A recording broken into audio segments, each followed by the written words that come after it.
Welcome back, guys. So, hopefully today you looked at the calendar and you saw that we need to read pages 1 through 13. Once you're done with that, you're going to watch this video. So if you haven't done that, go back and read those 13 pages.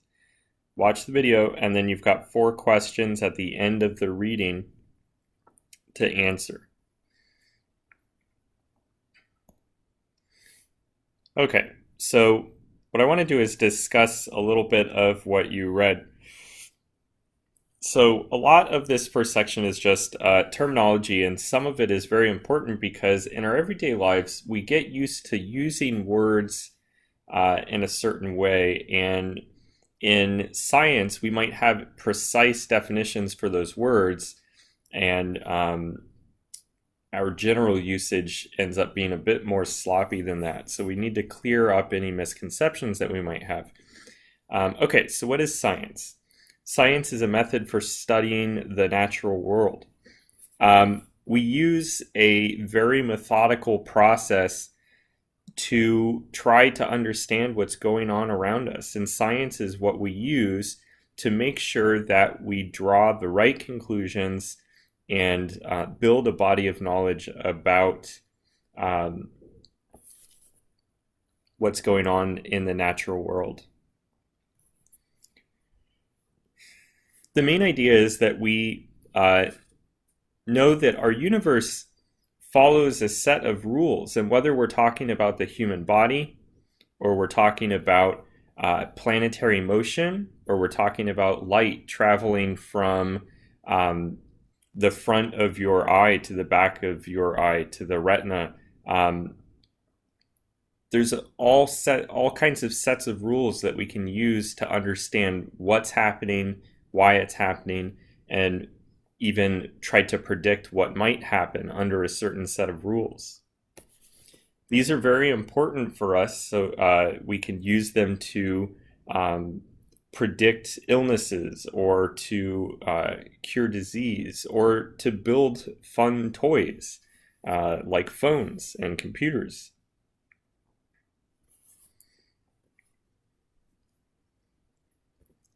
The basic idea is that to be a scientist, you need to ask questions. If you ask questions and follow that question up with a methodical way of answering the question by gaining knowledge and trying to build upon a hypothesis, then we can make progress. So you guys are familiar with the different disciplines within science. We've got life science, which is the study of living organisms; earth science, which is the study of Earth and space, just understanding how Earth's position and orientation in our solar system can affect things like seasons and weather and currents in the ocean, that kind of thing. And physical science is the study of matter and energy, and that is broken up into both chemistry and physics. Chemistry and physics study the same things, but take vastly different looks at those things and try to explain or predict different phenomenon related to matter and energy. Sometimes you'll encounter a problem that requires you to be cross-disciplinary, or you need to know more than one discipline of science. So the example here is if we need to build an artificial limb, we need to know physical science, because we need to know how the body moves and how forces interact with the body to help a person run efficiently and quickly. But we also need to know life science, because we need to know how the body system interacts to be able to create those forces and to be able to move in those ways.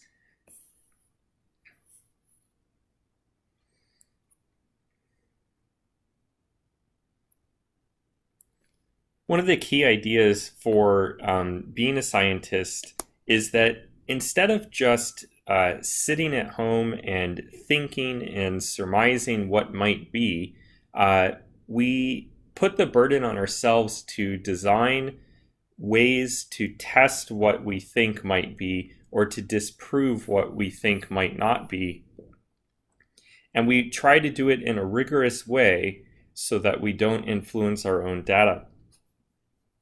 Sometimes we can do this simply by observing and recording the system and being very methodical about documenting what's happening. And sometimes we have to be very creative and we have to set up an experimental model to help us with the investigation. So we might have to set up an experiment. Skip that. So the scientific method is an organized way to make sure that we test a hypothesis properly. So the way that this usually works is that we state a problem. And then we gather information about the problem. We try to educate ourselves about that system that we're looking at.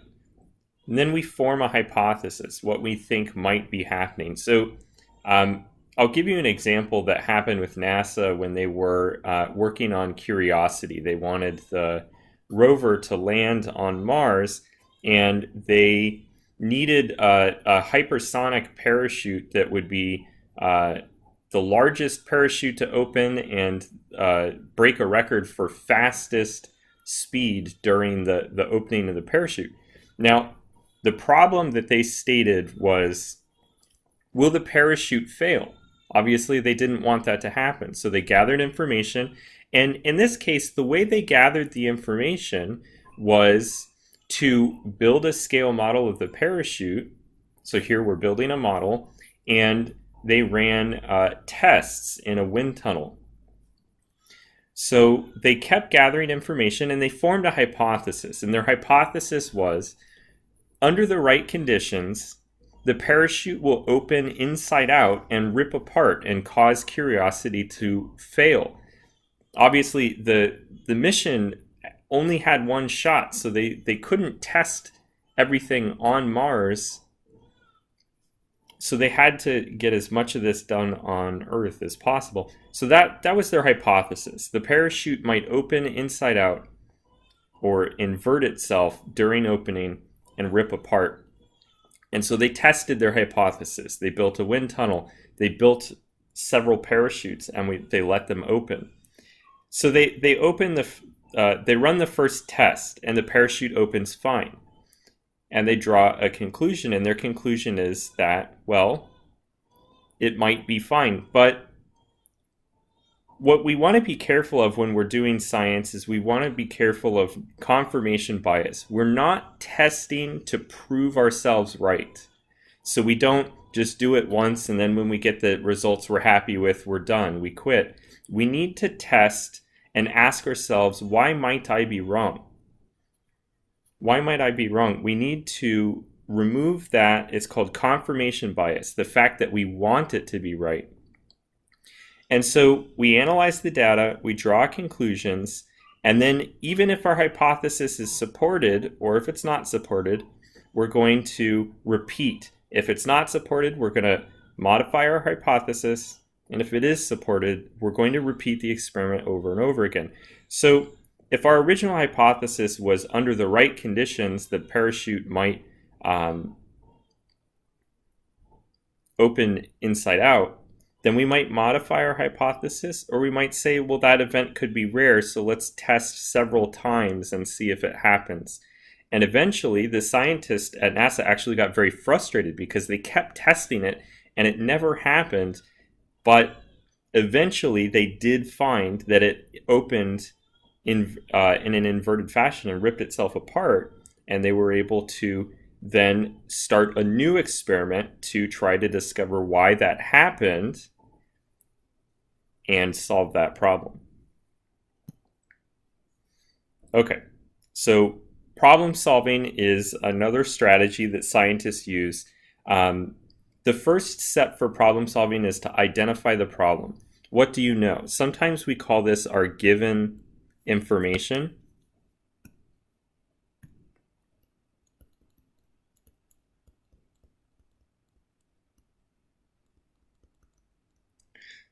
And what do we need to know? Sometimes we call this our unknowns,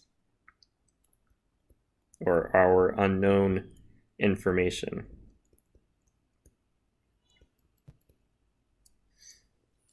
We need to plan a strategy. We want to look for patterns. We want to break the problem up into smaller steps. This is a very, very powerful technique.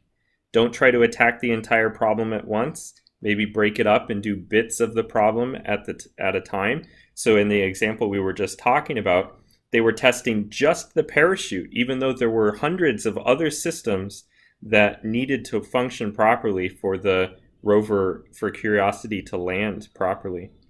And another very important thing is developing a model. Now, some of the ways that we can develop a model are to draw diagrams,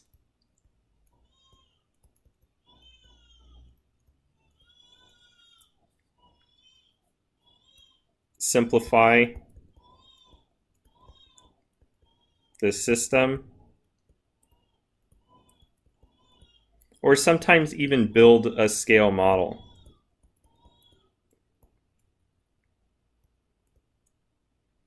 And try to enact it physically. We need to obviously execute our plan. Once we've developed a plan, we're going to carry it out. And then we're going to evaluate our results. And this is the step that most students forget when they're working on problems in physics, is evaluating our results. Did you solve the problem? And is the answer reasonable? We have to check after every step. So if you're solving a problem about the speed of a missile going through the air, if the missile's speed is higher than the speed of light, which we know nothing can travel that fast, then we might say, no, that's not a reasonable answer. I must have made a mistake somewhere. So this is a very important step in the problem-solving strategy that helps us make sure we're not making a mistake. And if we check ourselves for making sure we're on the right track to solving the problem and making sure the answer we're getting is reasonable, then we can make sure we avoid a lot of mistakes. Okay, so let's talk about the difference between a hypothesis, a theory, and a law. A lot of people get these words wrong and misuse them in their everyday lives, and then it becomes very difficult for scientists to communicate based on the fact that people are misusing these words. So it's really important that we know these three words and how they're different and how they're related to each other. We're going to go on to the second video, so just look for the other link and you'll move on to the next video.